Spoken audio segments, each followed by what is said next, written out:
স্বপ্ন ছিল পড়াশোনা শেষ করে ভালো চাকরি করবেন, গ্রামে পাকা বাড়ি করে সংসার পাতবেন। ইচ্ছে ছিল পবিত্র হজ পালনেরও, কিন্তু নিয়তির নির্মম পরিহাস ও অভাবের তাড়নায় কোনোটাই সম্ভব হয়নি ৭৮ বছর বয়সী প্রতিবন্ধী উদ্দিন মুসলেমের। করোনা মহামারীর পর একমাত্র সম্বল টিউশনে হারিয়ে মানবতর জীবনযাপন করছেন এই বৃদ্ধ, ভুগছেন বার্ধক্যজনিত নানা রোগে।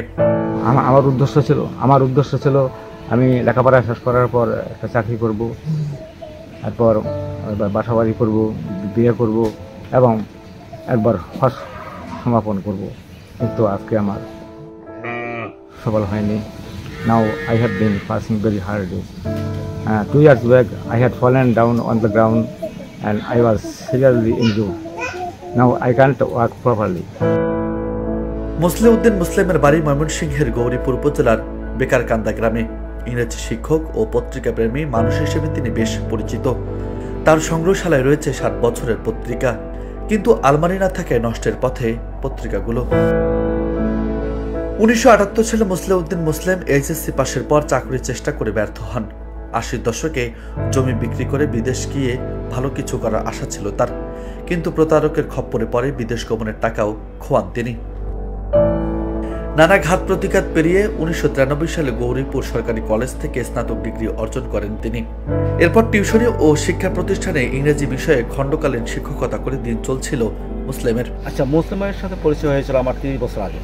তিনি আমার কোচিং সেন্টারে ইংরেজি পড়াতেন। কোচিংয়ের নাম ছিল এসি ইন্ডিয়ান কোচিং সেন্টার এবং ডিবি কোচিং সেন্টার। ওই সময়ে যে কয়জন ইংরেজি শিক্ষক ছিলেন তার মধ্যে ছিলেন তিনি অন্যতম। ইংরেজিতে স্যার ভালো জ্ঞান ছিল। এখন সে বার্ধক্যজনিত কারণে তাকে আর কেউ শিক্ষক হিসাবে নিচ্ছে না এবং অর্থনৈতিক দুরবস্থায় আছে। বাড়িতে যে ঘরটি থাকে সেই ঘরটিও তার প্রায় ভাঙা, বসবাসের সম্পূর্ণ অযোগ্য। জীবনে এই পরন্ত বেলায় চলাফেরা সীমিত হয়ে গেছে উদ্দিনের। এখন তার সময় কাটে বাড়িতে বসে নামাজ আদায়, বই ও পত্রিকা পড়ার পাশাপাশি শিশুদের সাথে গল্পগুজব করে। সম্বল বলতে বসত ভিটা ও জরাজীর্ণ ঘরটাই, কিন্তু টাকার অভাবে ঘরটাও সংস্কার করতে পারছেন না তিনি। বেঁচে থাকার তাগিদে নতুন একটি ঘর নির্মাণের জন্য প্রশাসন ও বিত্তবানদের কাছে সহযোগিতা চেয়েছেন এই বৃদ্ধ।